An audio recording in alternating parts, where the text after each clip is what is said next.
కల్లోలో లసితామృతాబ్దిలహరీ మధ్యే విరాజన్మణి ద్వీపే కల్పకవాటికా పరివృతే కాదంబవాచ్యుజ్వలే రత్నస్తంభ సహస్ర నిర్మిత సభా మధ్యే విమానోత్తమే చింతారత్న వినిర్మితే జననితే సింహాసనం భావయే. శ్రీమాత్రే నమః. శ్రీ గణేశాయ నమః. ఐం మహాసరస్వత్యై నమః. అస్మద్గురుచరణారందాభ్య నమః. ఈటీవీ లైఫ్ ఆధ్యాత్మిక ఛానల్ తమసోమ జ్యోతిర్గమయ జీవన వేదం ప్రేక్షకులందరికీ కార్యక్రమానికి శుభస్వాగతం.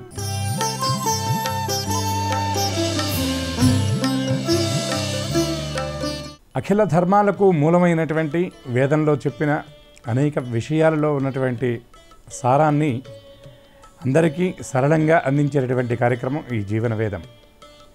యథాతథంగా కాకుండా వేదంలో చెప్పినటువంటి విషయాలు అందరూ ఆకళింపు చేసుకోవాలి అంటే దాన్ని సరళంగా అందిస్తేనే అందరూ అందుకోవడం సాధ్యమవుతుంది. ఎలా అంటే చిన్న పిల్లవాడు భోజనం చేయాలి అంటే అమ్మ వాడికి తగినటువంటి రీతిలో ఆ పదార్థాన్ని మార్చి పప్పు కలిపి నెయ్యి వేసి మెత్తగా అందించినట్టుగా వేదంలో ఉన్నటువంటి చాలా గొట్టు విషయాలను కూడా చాలా అతి సులభంగా అర్థమయ్యే రీతిలో కేవలం అర్థం చేసుకోవడం కాకుండా ఆచరించేటటువంటి విధంగా అట్లనే మన జీవనానికి ముఖ్యంగా ఆధునిక జీవన సమన్వయానికి వినియోగించేటటువంటి విషయాలను మనం ఈ జీవన వేదం అనేటటువంటి కార్యక్రమాన్ని మాధ్యమంగా చేసుకొని చెప్పుకుంటున్నాం.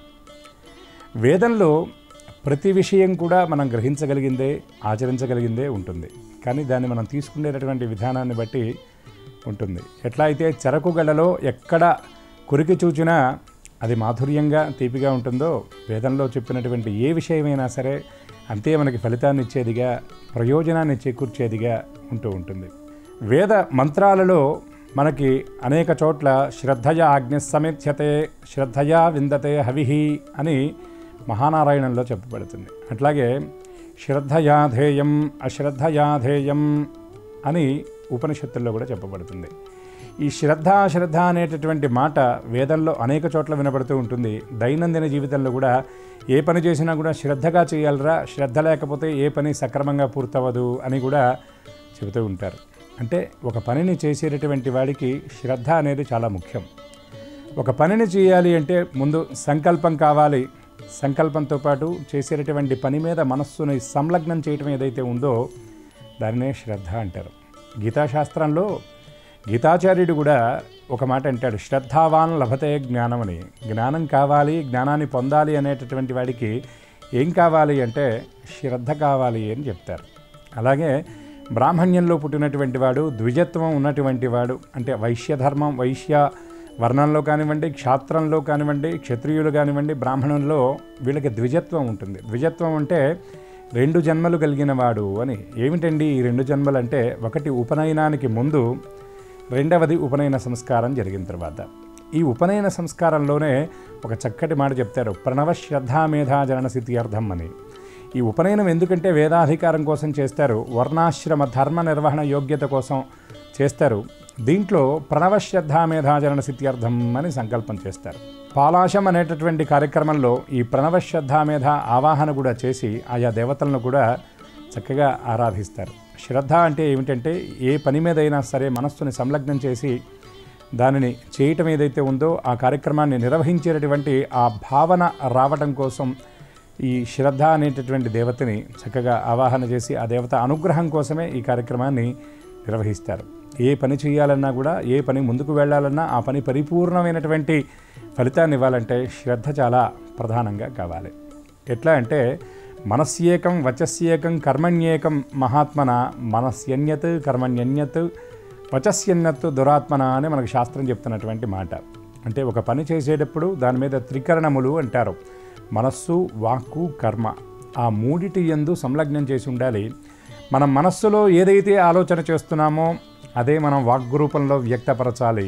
ఏదైతే వాగ్రూపంగా వ్యక్తపరిచాడో దానినే ఆచరణ రూపంలో కూడా ఉండాలి. ఇది మహాత్ముని యొక్క లక్షణం అని శాస్త్రం చెప్తున్నటువంటి మాట. కానీ దురాత్ముడు ఎట్లా ఉంటాడంటే వాడు ఆలోచించేది ఒకటి, వాడు మాట్లాడేది మరొకటి, వాడు చేసేది ఇంకొకటి. ఈ శ్రద్ధ గురించి మనకి అనేక ఉదాహరణలు మనకి శాస్త్రంలో మనకి పురాణాల్లో కనబడుతూ ఉంటాయి. చాలా చిన్నవాళ్ళైనప్పటికీ కూడా చాలా స్థాయితో సంబంధం లేకుండా శ్రద్ధగా ఏదైనా పని చేస్తే చాలా విశేషమైన విశిష్టమైన ఫలితాలు చెప్పచ్చు అని మనకి అనేక కథలు కనపడుతూ ఉంటాయి. అటువంటి వాటిల్లో మనం భక్తుల గురించి చూసినట్లయితే భాగవతంలో ప్రహ్లాదనారద పరాశర అని ఒక ప్రత్యేకమైనటువంటి వరుస కనపడుతుంది. వాళ్ళతో పాటు అతి చిన్నవాడు, వయస్సులో చాలా బాలుడు, అయినప్పటికీ కూడా భక్తిలో చాలా గొప్పవాడు, అందరికంటే అందని రీతిలో చాలా ఊర్ధ్వలోకాల్లో ఉండేటటువంటి మహానుభావుడు ఒక ఉన్నాడు.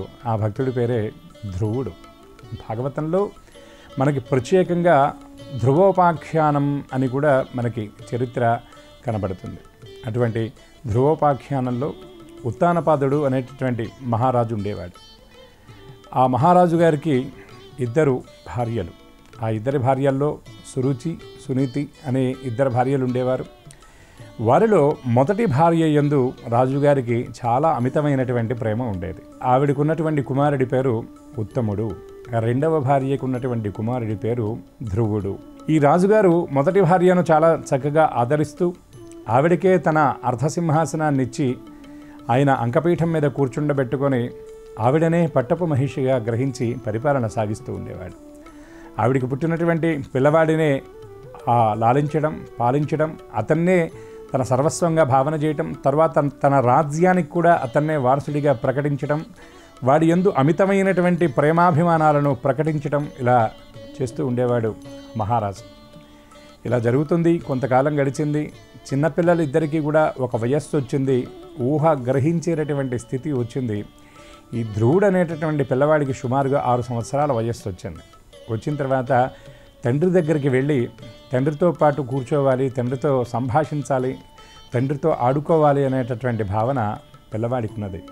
ఎందుకంటే శాస్త్రం చెప్తుంది, మాతా పూర్వ రూపం పితోత్తర రూపం. అంటే ప్రతివాడికి కూడా ఒక జీవి ఎలా వస్తాడు అంటే పూర్వరూపం తల్లి అయితే ఉత్తర రూపం తండ్రిట. కాబట్టి తల్లితో ఎటువంటి అనుబంధం ఉంటుందో తండ్రితో కూడా అటువంటి అనుబంధమే ఉంటుంది, రక్తస్పర్శ ఉంటుంది. కాబట్టి తండ్రిని చూడగానే ఒక రకమైనటువంటి ప్రేమ భావన, ఆప్యాయత ఉప్పొంగుతుంది.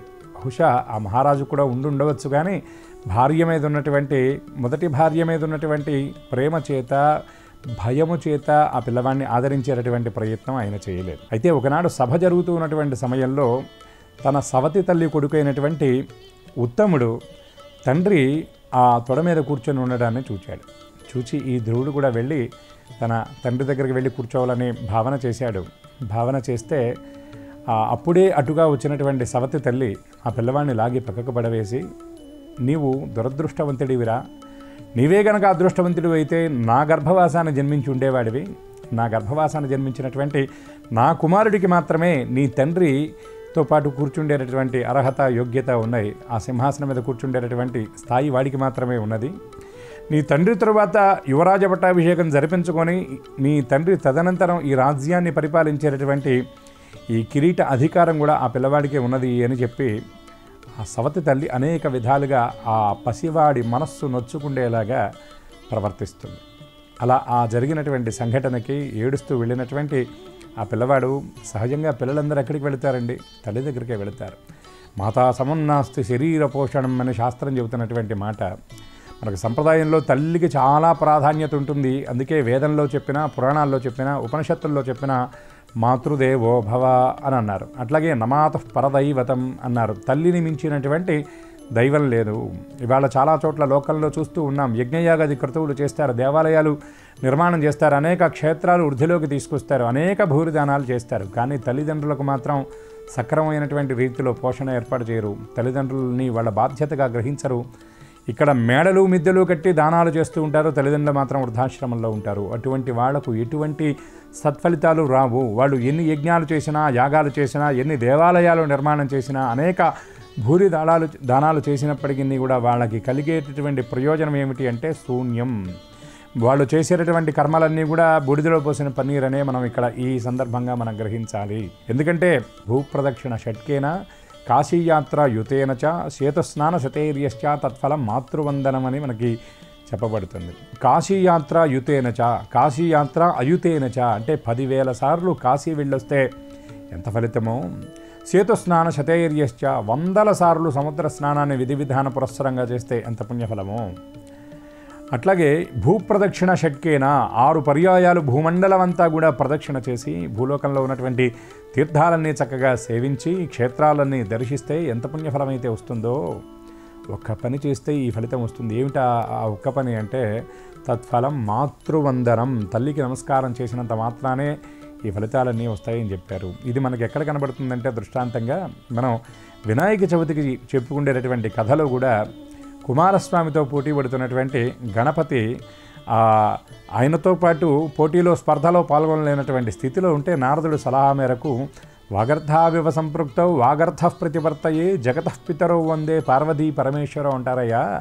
జగత్కుటుంబిని జగత్కుటుంబులు మీ తల్లిదండ్రులు, ఈ జగత్తంతా వారి నుండే ఆవిర్భవించింది. అటువంటి వారి దగ్గరికి వెళ్ళి నమస్కారం చేయి, వారి అనుగ్రహాన్ని నీవు పొందితే ఈ జగత్తుని జయించినటువంటి వాడి అవుతావు అని నారదుడు చెప్తే అప్పుడు వెళ్ళి గణపతి తల్లిదండ్రులకు నమస్కారం చేస్తాడు. కేవలం వారికి చేసినటువంటి నమస్కార ఫలితంగానే ఆయనకి గణాధిపత్యం వచ్చింది ఆ గజముఖుడికి అని మనం కథలో విన్నాం. అట్లాగే ఈ పిల్లవాడు కూడా ఎక్కడికి వెళ్ళాడు అంటే తల్లి దగ్గరికి వెళ్ళాడు.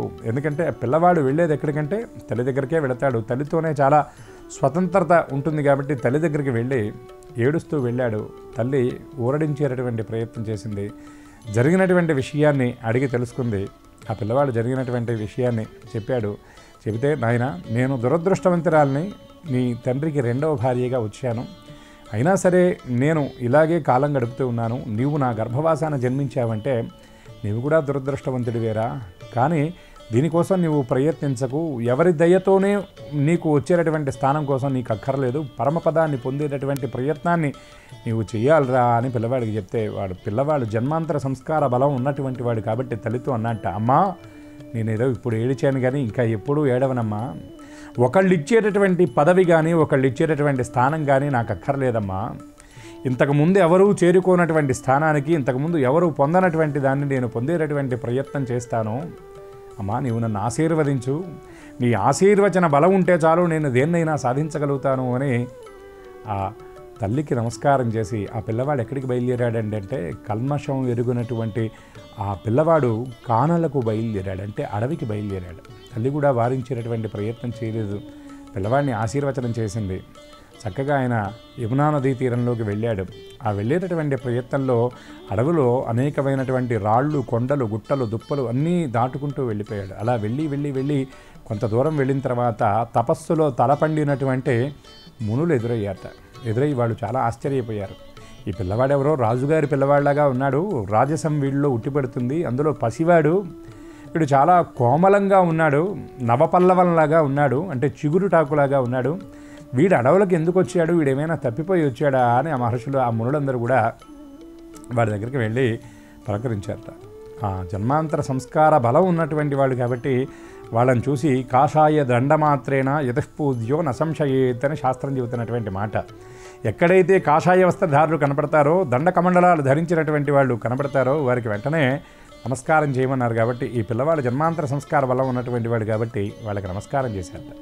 వచ్చినటువంటి మహానుభావులు ఎవరంటే మరీచీరత్యంగి రసో భృగుశ్చైవ కృతస్తదా పులస్త పులహోధ్యక్ష వశిష్ఠశ్చ మహాతపః అని మహర్షులట. వాళ్ళందరూ ఎవరంటే మరీచి, అత్రి, అంగీరసుడు, భృగు, అట్లాగే పులశ్చుడు, పులహోదక్షుడు, వశిష్ఠుడు, ఇటువంటి మహర్షి బృందం అంతా ఉన్నారట. వాళ్ళు చక్కగా ఆ పిల్లవాడిని ఆశీర్వచనం చేశారు. ఏనాయనా నీవు ఎందుకు వచ్చావు అడవికి, నీవు వచ్చినటువంటి సంకల్పం ఏమిటి అంటే ఆ పిల్లవాడు జరిగినటువంటి విషయాన్ని చెప్పి, సామాన్యమైనటువంటి అశాశ్వతమైనటువంటి ఉద్భుతమైనటువంటి తాత్కాలికమైనటువంటి స్థానం కాకుండా నాకు శాశ్వతమైన స్థిరమైన ఉన్నతమైన ఉత్తమమైనటువంటి స్థానాన్ని పొందడం కోసం నేను అడవికి వచ్చి తపస్సు చేయాలని సంకల్పం చేశాను, మీరు నాకు ఆ మార్గాన్ని ఎరిగింపచేయండి అని ఆ పిల్లవాడు నమస్కారం చేసి ఆ మహర్షుల్ని అడిగితే, పరమాత్మ అయినటువంటి పుండరీకాక్షుడి చరణాలను గనక నీవు ఆశ్రయించినట్లయితే పరమపదాన్ని పొందగలుగుతావురా. ఉన్నటువంటి వాటిల్లో పరమోత్కృష్టమైనది పరమపదం. అది నీవు ఈ సామాన్యమైనటువంటి రాజ్యానికి చక్రవర్తి అవ్వటం కాదు, మోక్ష సామ్రాజ్యానికి నీవు చక్రవర్తి అవుతావు శ్రీమన్నారాయణమూర్తి యొక్క అనుగ్రహం ఉన్నట్లయితే అని ఆ మహర్షులు చెప్పడం చేత ఆ పిల్లవాడు వాళ్ళ దగ్గర ఆశీర్వచనం తీసుకొని అలా కొంత ముందుకు వెళ్ళిన తర్వాత ఈ మార్గాన్ని ఎవరు చూపించాలండి అన్నారు. ఎవరు చూపిస్తారు? ఒక దారిలో ఇటు దారిలో వెళితే ఎక్కడెక్కడ ఏమొస్తాయి, ఈ ప్రయాణం ఎలా చేయాలి అనేటటువంటి విషయాన్ని ఎవరు చూపిస్తారండి? ఆ దారి యందు అవగాహన ఉన్నటువంటి వాళ్ళు, అందులో ప్రయాణం చేసినటువంటి అనుభవం ఉన్నటువంటి వాళ్ళు చూపిస్తారు. అట్లాగే శ్రీమన్నారాయణమూర్తి యొక్క ఆ నామం కానీ, ఆ జపం కానీ, ఆయన గురించి చేసేటటువంటి తపస్సు గురించి పరిపూర్ణమైనటువంటి అవగాహన ఉన్నటువంటి మహానుభావుడు ఎవరంటే నారద మహాముని. ఈ మహర్షుల యొక్క ఆశీర్వచన బలం చేత ఏ పని చేయాలన్నా కూడా మనకి గురువు అనేటటువంటి వాడు ప్రధానంగా దొరకాలి. కాబట్టి ఆశీర్వచన బలం చేత, ఋషుల యొక్క ఆశీర్వచన బలం చేత ఆ పిల్లవాడికి ఆ జ్ఞానభాస్కరుడైనటువంటి నారద మహాముని దర్శనాన్ని ఇచ్చాడు. ఆ పిల్లవాడికి చక్కగా పవిత్రమైనటువంటి అష్టాక్షరి మంత్రాన్ని ఉపదేశించి, నాయనా ఈ మధువనంలో నీవు మాధవుడి కోసం నీవు తపస్సు చేయరా అని చెప్పి నారద మహాముని ఆదేశించి ఆయన అంతర్ధానమైపోయాడు. ఈ పిల్లవాడు ఎంత శ్రద్ధగా ఈ తపస్సుని చేశాడో చెప్పడానికి వీల్లేదు. చాలా ఘోరమైనటువంటి తపస్సు చేశాడు. ముందుగా చక్కగా కూర్చొని తపస్సుని ప్రారంభించాడు. తర్వాత శక్తి పుంజుకున్నాడు. ఒక్కసారిగా లేచి నిలబడ్డాడు. నిలబడి తపస్సు చేశాడు. కొన్నాళ్ళు ఈ తపస్సులో భాగంగా ముందుగా జలాన్ని సేవించాడు. కొన్నాళ్ళు అక్కడ దొరికేటటువంటి పండ్లను సేవించాడు. తర్వాత కొన్నాళ్లకు ఆ పండ్లు జలాన్ని కూడా ఆపివేసి కొన్ని ఆ లేత ఆకులను భుజించడం మొదలుపెట్టాడు. కొన్నాళ్ళ తర్వాత కేవలం గాలి మాత్రమే తీసుకుంటూ తపస్సు చేయటం మొదలుపెట్టాడు. అలా కూడా కొంతకాలం జరిగిన తర్వాత ఒంటికాల మీద తపస్సుని ప్రారంభించాడు. ఒంటికాల మీద తపస్సును కూడా కొన్నాళ్ళు చేసిన తర్వాత ఇంకా శ్రీమన్నారాయణమూర్తి యొక్క అనుగ్రహం నాకు కలిగేటటువంటి సమయం రాలేదా అని భావన చేసి ఆ కాలి మీద ఉండేటటువంటి కాలితో ఉండేటటువంటి బొటన వేలి మీద నిలబడి ఘోరమైనటువంటి తపస్సు చేశాడు. 6 సంవత్సరాల పిల్లవాడి బరువుని భూదేవత మోయలేకపోయింది. ఈ భూభాండాన్ని మోసేటటువంటి అష్ట దిగ్గజాలు ఏవైతే ఉన్నాయో ఆ ఐరావతాది దిగ్గజాలన్నీ కూడా ఒక్కసారి వాటి బరువుని సవరించుకున్నాయట. ఇంద్రాది దేవతలు ఎవరైతే ఉన్నారో వాళ్ళందరూ కూడా ఉలికిపాటు చెందారు. దిక్పాలకులు ఎవరైతే ఉన్నారో వాళ్ళంతా దిగ్భ్రాంతి చెందారు. ఏమిటి ఈ తపో వేడిమి, ఈ తపో జ్వాలలు ఏమిటి అని చెప్పి అందరూ భావన పొందారు. లోకంలో ఎక్కడ చూసినా, ఇంద్రసభలో చూసినా యక్ష కిన్నెర కింపురుష విద్యాధరాది అఖిల ఖేచర సమూహములు కూడా ఈ ధ్రువుడి యొక్క తపస్సు గురించే మాట్లాడుకుంటూ ఉన్నారట. ఈ విషయం ఆ నోట ఈ నోట అని చేరి చివరికి శ్రీమన్నారాయణమూర్తికి చేరింది. లక్ష్మీదేవి చెప్పిందిట. ఎందుకంటే మనం ఇందాక చెప్పుకున్నాం, అమ్మ మనస్సు ఎప్పుడు కూడా చాలా నిర్మలంగా ఉంటుంది. ఎందుకంటే కుపుత్రో జాయేత్ క్వచిదపి కుమాతానా భవతి అంటారు శంకర భగవత్పాదుల వారు. దుర్మార్గుడైనటువంటి కుమారుడు ఉంటాడేమో కానీ దుర్మార్గురాలైనటువంటి తల్లి ఎక్కడా మనకి కనబడదు.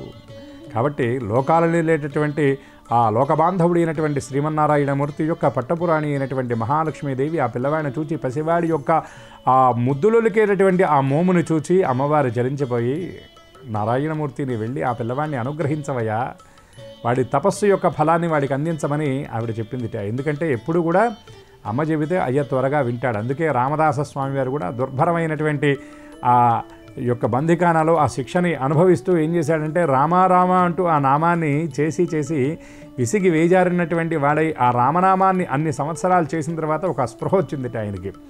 నేను నేరుగా రాముణ్ణి అడిగితే కాదు, ఎంతవాడైనా ఏ పని చేయాలన్నా హోమ్ మినిస్టర్ అనుమతి ఉండాలి కదా, అందుకని చెప్పి నేను మా నాన్నని అడగడం కాదు అమ్మని అడుగుతాను అని చెప్పి ననుబ్రోవమని చెప్పవే సీతమ్మ తల్లి అని ఆయన చక్కగా కీర్తన చేశాడట. అంతేకాకుండా సీతమ్మ తల్లి అంటాం కాకుండా అమ్మవారు ఆడవాళ్ళు ఎప్పుడు కూడా తన పేరుతోనో తన భర్త పేరుతోనో పిలిస్తే కాదండి, తన పుట్టింటి వాళ్ళని గనక స్మరిస్తే వాళ్ళు చాలా ఆనందిస్తారు. చూడండి, ఎందుకంటే భర్త తరఫున వచ్చినటువంటి బంధువుని కూడా చక్కగా ఆదరిస్తారు, కానీ తన తరఫునో లేకపోతే పుట్టింటి తరఫున వచ్చినటువంటి బంధువులకి ఇంకొక గరిట ఎక్కువ నెయ్యి కూడా వేస్తారు. అంటే ఆడవాళ్లకు పుట్టింటి మీద అంత భ్రాంతి ఉంటుంది. అందుకే రామదాస స్వామి వారు కూడా ఏమన్నారంటే జనకుని కూతురా జననీ జానకమ్మ అన్నాడు. అంటే ఆ తండ్రి పేరుతో ఆవిడ్ని పిలిచాడు. ఆవిడ చాలా సంతోషించింది. అంతేకాకుండా ఆయన ఎప్పుడు నీవు అయ్యకి నా మాట చెప్పాలి అంటే ఏకాంతమందున శ్రీకాంత నిన్ను చేరి, అంటే ఏకాంతంలో ఉన్నప్పుడమ్మా నలుగురితో ఉన్నప్పుడు నీవు మాట్లాడకు. నలుగురు ఉన్నప్పుడు మాట్లాడితే నలుగురు 4 అభిప్రాయాలు చెబుతారేమో. రాత్రి 7 స్వామివారు మీరు ఏకాంతంగా ఉంటారు కదా, ఆ ఏకాంతంగా ఉన్నప్పుడు స్వామివారు తనంతట తానుగా నీ దగ్గరకు వచ్చినప్పుడు నా విషయం చెప్పవమ్మా సీతమ్మ తల్లి అని అప్పుడు రామదాస స్వామివారు ఆయన వేడుకుంటే ఆ అమ్మవారు జాలి కలిగి ఎన్నాళ్ళు ఈ పరిస్థితి అయినా వాడేం చేశాడు, నీకు మాకు గుడి కట్టాడు కదా, ఈ గుడి కట్టినటువంటి నేరానికి ఇంత ఇది చెయ్యాలా అంటే అప్పుడు రాముడు చెప్పాడు, ఇది కర్మ ఫలాన్ని అనుభవిస్తున్నాడంటే ఎన్నాళ్ళు ఈ కర్మ, నీ వెళ్ళి అతన్ని అనుగ్రహించమని చెప్పి ఆ సీతమ్మ తల్లి చెబితే అప్పుడు రాముడు రావడం తానైషా దగ్గరికి వెళ్ళడం, ఆ బంగారు రామ ముద్ర ఉన్నటువంటి ఆ మాడల్ని చలించడం, ఇదంతా మనకు తెలిసినటువంటి కథే. అంటే ఎప్పుడు కూడా తల్లిని అడిగితే తండ్రి దగ్గర నుండి ఏ పనినైనా సరే మనం సాధించవచ్చు అని మనం దీని ద్వారా గ్రహించవచ్చు. అట్లాగే లక్ష్మీదేవి కూడా శ్రీమన్నారాయణమూర్తిని ఉద్యుక్తిని చేసి పంపించేటటువంటి ప్రయత్నం చేస్తుంది. అటువంటి ఆ శ్రీమన్నారాయణమూర్తి శంఖచక్ర గదా పద్మాదులను ధరించి ఆ గరుడ వాహనారూఢుడై ఆయన చక్కగా వెళ్ళి ఆ పిల్లవాడిని ఆయన చైతన్య కిరణముల చేత అతన్ని పావనం చేసి శుష్కించినటువంటి తన శరీరాన్ని మళ్ళీ ప్రకాశవంతంగా తయారు చేసి, ఓయి బాలక నీకు ఏ వరం కావాలో కోరుకోమన్నట్ట. అప్పుడు శ్రీమన్నారాయణమూర్తిని ఆ పిల్లవాడు కనులారా దర్శించి అడిగట, స్వామి నీవేమి ఇవ్వాలనుకున్నా, నీవేమిచ్చినా నేను స్వీకరిస్తాను. నేను తపస్సు చేసినటువంటి సంకల్పం ఇది. ఈ సంకల్పం బలంగా ఉండటం వల్ల నేను శ్రద్ధగా ఇది చేయగలిగాను, నీ దర్శనాన్ని పొందగలిగానంటే ఇప్పుడు శ్రీమన్నారాయణమూర్తి చెప్పేట, గత జన్మలో నీవు ఒక రాజుగారి పిల్లవాడితో స్నేహితుడిగా ఉన్నటువంటి ఒక బ్రాహ్మణ పిల్లవాడివిరా నీవు. ఆ పిల్లవాడు అనుభవించేటటువంటి భోగాలను చూచి నీకు కూడా ఆ రాజపెడ్డగా జన్మిస్తే బాగుంటుంది అనే సంకల్పం కలగడం చేత నీ సంస్కార బలం చేత నీకు ఈ జన్మనిచ్చాను. కానీ గత జన్మలో సరిపడా పుణ్యం లేకపోవటం వల్ల నీవు మధ్యలో ఇలా వచ్చావు. కానీ గత జన్మలో చేసినటువంటి పుణ్యఫలం చేత తపస్సు చేయాలి అనేటటువంటి సంకల్పం నీకు కలిగింది. కేవలం నీకు ఈ సామాన్యమైనటువంటి రాచరికం కాదు, మోక్ష సామ్రాజ్యానికి నిన్ను మహారాజును చేస్తాను అని శ్రీమన్నారాయణమూర్తి ఒక నక్షత్ర మండలాన్ని చక్కగా సృష్టించి ఆ నక్షత్ర మండలానికి అధిపతిని చేశాడు ఈ ధ్రువుణ్ణి.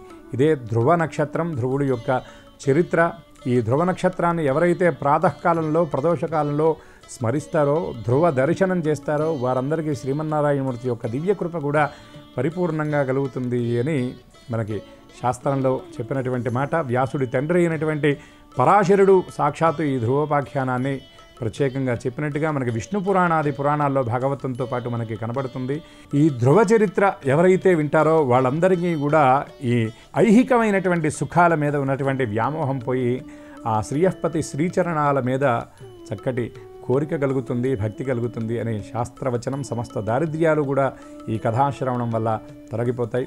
అటువంటి ఈ జీవనవేదం కార్యక్రమంలో శ్రద్ధ అనేటటువంటి దాని గురించి మనం చెప్పుకుంటూ ఈ ధ్రువోపాఖ్యానం చెప్పుకున్నాం. అంటే పిల్లవాడైనా సరే పసివాడైనా సరే శ్రద్ధగా ఏదైనా పని చేస్తే అది ఎంత కష్టమైనటువంటి పనైనా సరే సాధించవచ్చు. కృషితో నాస్తి దుర్భిక్షం అంటారు. అటువంటి కృషిని చెయ్యాలంటే కావాల్సింది ఏమిటంటే శ్రద్ధ అని మనం గ్రహించాలి. వేదంలో చెప్పినటువంటి ఈ శ్రద్ధ అనే దాన్ని మనం చక్కగా తెలుసుకొని ఈ శ్రద్ధని మనందరం కూడా పొంది ఏ పని చేసినా శ్రద్ధతో చేసి పరిపూర్ణమైనటువంటి ఫలితాన్ని పొందేటటువంటి ఆసక్తిని ఆ శక్తిని అఖిలాధారుడైనటువంటి శ్రీమన్నారాయణమూర్తి ప్రసాదించాలని ఆశిస్తూ అందరికీ సమస్త శుభాలు సిద్ధించాలని కోరుకుంటూ సర్వం శ్రీమాతృ చరణారవిందార్పణమస్తు. ఈ కార్యక్రమాన్ని తిరిగి చూడాలనుకుంటే www.youtube.com/ETV Life Spiritual లో చూడవచ్చు.